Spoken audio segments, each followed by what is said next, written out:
Јас сум Викторија Стевкова, собственик на малтезерот Перо Стевков, како што си го велиме по дома. Колку години има Перо? Перо ќе прави во декември 14 години, на 16 декември. Ова е прилог за Перо Стевков, миленик на фамилијата Стевкови. Перо е пред 14 години, внук ми Коки ни го донесе од Србија, а поточно е маđарско легло, така да е еден мешанац, и ни го донесе со српски пасош, со целокупната документација што следува законски, и ние како одговорни сопственици го пријавивме Перо во нашиот систем, каде што го добивме македонскиот пасош. Тука не е крајот со пасошите. Пред неколку години моравме некако да кажам почесто да престојуваме во Грција и добивме АФИМ број, што тоа би да знаат нашите граѓани, тоа е даночен грчки број. И Перо го воведе врз основа на АФИМ-ито во грчкиот систем и добивме грчки пасош. Кутрево ја шета Европица и гајле си нема. Значи ќе набројам дел од земјите Србија и Грција нормално, Хрватска, Словенија, Италија, Австрија, Маđарска, Словачка, Чешка, Германија, Полска. Еве неколку анекдотички. Во Полска, кога бевме во Варшава и во Краков има капела за кутриња, да знаат нашите гледачи, односно вашите гледачи, каде што граѓаните еднаш годината ги носат кутрињата на молитва. После тоа бевме во Варшава неколку дена и таму имавме неколку анекдоти. Имаше концерт на отворено на млади артисти, студенти на Музичката академија, свира нормално за Шопен, каде што јас застанав пред вратата и чуварот, односно господинот со картите вели повелете, има одел за со кучињата. Тука вика има многу самци што живеат, тие луѓе се љубители на сериозната музика и посетуваат летните кампуси на млади автори, им даваат поддршка на некој начин во творештвото. Слободно повелете и уживајте во музиката со кутрињата. Повеќето се помирни од децата. После тоа бевме на Биарфест во Михен. Во Германија имале несекојдневно искуство. Стигајќи во хотелот кај што бевме сместени, рецепционерот ни вика повелете, ова ви е телефон за брза помош.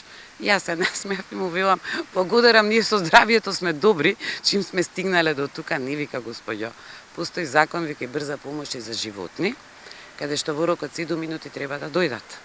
Така да вие сте туристи, вашиот ветеринар секако не е тука, а моја должност како рецепционер е да ве информирам дека постои начин, ако нешто му се деси на кутрето, да повикате брза помош. Сега следува навистина откачена случка. Бевме во салон за автомобили во Германија и влегуваме да разгледаме се на поскапите автомобили, нели? Ние сме туристи да видиме убавини од светот. И влага еден господин свој 65 години, можда и 70, со еден Ротфайлер сериозно голем. И го гледам вака кај оди, еден двосед возило. Јас немам возачка дозвола, пешак сум, да знаете.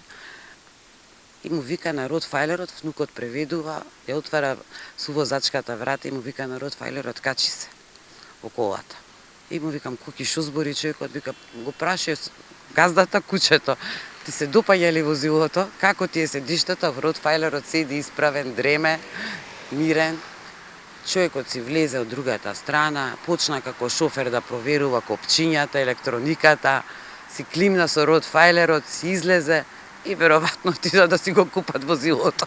Благодарение на Перо, Стевкови лесно ја поминуваат грчката граница. Пред неколку години, пред короната, Жешко пекол ние заглавени како и сите македонци срби на грчка граница, Богородица или Евзони. Како год, стоиме во редица, Перо ми седи во раце, веќе го фаќа нервоза и доаѓа гркинката, полиција кој што движат напред-назад во колоната. Господја една и ми вика, дај ми го Перо во раце. Побелев улицето. И она му вика на сопругот Дијан, се вика, тојде вика, со колата излези од колоната. Одиме ние, јас веќе приказна спремена во главата, викам ќе го земат во карантин, ќе го носат. Ја дига рампата затворена што беше. И вика помини од овдека, само дај ги пасошите. И јас викам, што се случи господјо? Вика, толку е многу топло, а ти си со кучето во раце, ке чекаш сигурно ще носаат 2 во колоната. Јас дома имам 6 кучиња. Така да вика, проаѓајте ја границата и среќен ви пат. Во целата оваа приказна има и чудни моменти. Например, Викторија порано имала страф од кучиња. Сега го нема. Нејзиниот сопруг бил алергичен на животни. Сега веќе не е. Еве една препорака за која вреди да се подразмисли. Вдомете животинки. Децата ќе растат во поздрава средина. Ќе имаат социјална одговорност. Кај луѓе кои што се анкциозни, депресивни, па ако ништо друго некој маче нека чуваат, верувајте ми дека ќе им помогне многу. Мајка ми почина пред 15 години и татко ми остана сам си живееше. Ние го земавме перо. Татко ми почна да си комуницира со луѓе, со пензионери. Ки излезе, ќе го прошета. Некој ќе сретне пензионерка, комшија пензионер, ќе седнат на клупа, ќе си направат муабет. И всушност му беше едно убаво движение низ градот, не да оди на гробишта, да ја оплакува и така натака, животот оди понатаму. Сега ќе позборуваме околу наездата на улични кучиња. Да знаат претежно скопјани, во Скопје се истоваруваат кучиња од етовскиот и гостиварскиот дел. Тоа се на жалост овчарски кучиња кои што не им е природата во градот да бидат, не по нивна вина.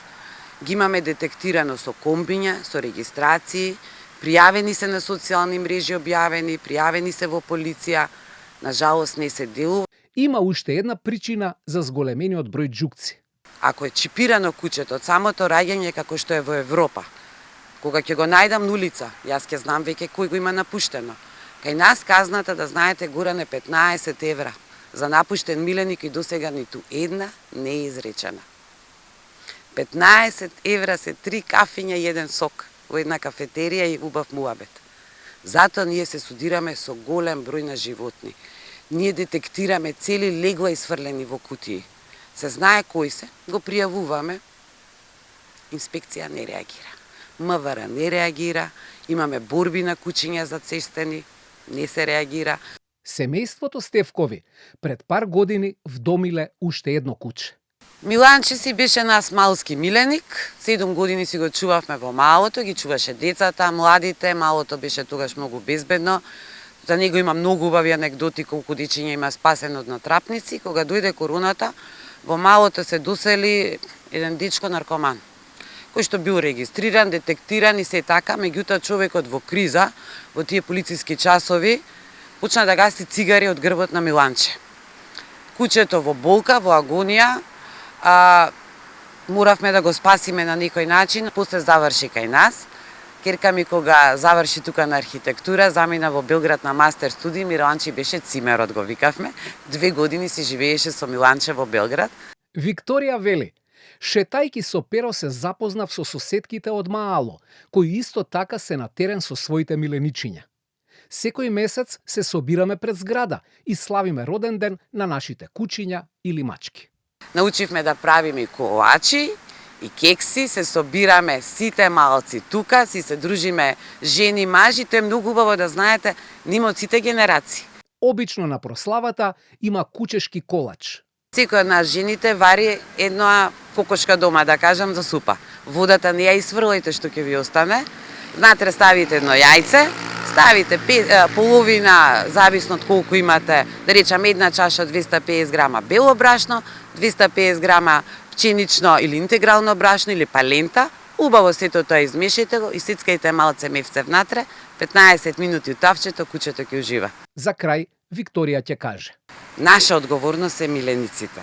Се грижиме за нив. Јас почитувам одговорни миленици. Тоа значи подводник, кесички за измет да собирате, не ги пуштајте на отворена јавна површина, сами да шетаат ги губите. Секогаш имајте плочка со име и презиме, со мобилен телефон. Меѓутоа ќе ги замолам граѓаните. Никогаш не се обраќајте на жена кога што шета куче. Од карактер, бидејќи јас тоа сум го доживела многу пати. Поарно да раѓаш, отколку да чуваш кучиња. Дел од тие жени, на жалост, се мачат за да имаат детенце. Дел не можат, не сакаат, тоа е нивна одлука. Не е ваше да им се обраќате со таа тешка флоскула. Јас имам многу пријателки кои што вдомија кутренца од здравствени аспекти, бидејќи просто не може природата да им даде детенце. Така да, тука топло ќе замолам, секој да си ја гледаме нашата работа. Само така ќе бидеме подобри граѓани. Тоа би било се во оваа сторија за љубовта меѓу луѓето и животните. Некој ќе каже браво, друг ќе каже претерано е. Но во секој случај, Убаво е кога има чувства, а во овој прилог тоа го имаше премногу. Фала на вниманието и аф-аф, или во превод пријатно.